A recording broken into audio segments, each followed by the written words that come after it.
বাহিরে বৃষ্টি হচ্ছে, খিচুড়ি রান্না করব না বাসায়, তা তো হতেই পারে না।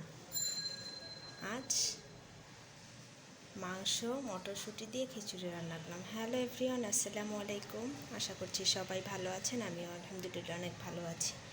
বৃষ্টির দিনে খিচুড়ি রান্না করব না, তা কেমন করে হয়?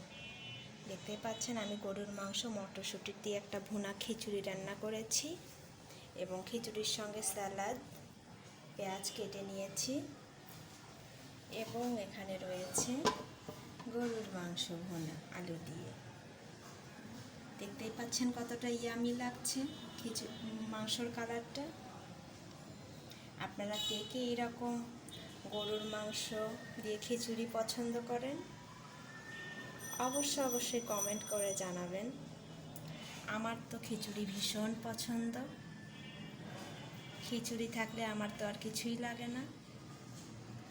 এভাবে মটরশুঁটি দিয়ে গরুর মাংস এবং চর্বি দিয়ে কে কে খিচুড়ি খেতে পছন্দ করেন এবং রান্না করতে পছন্দ করেন?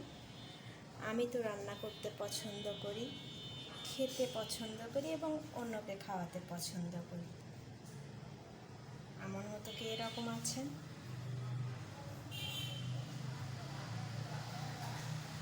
আর আপনার যদি ভিডিওটি ভালো লেগে থাকে অবশ্যই একটি লাইক, কমেন্ট এবং শেয়ার করে দেবেন। সবাই ভালো থাকবেন, সুস্থ থাকবেন। আল্লাহ হাফেজ।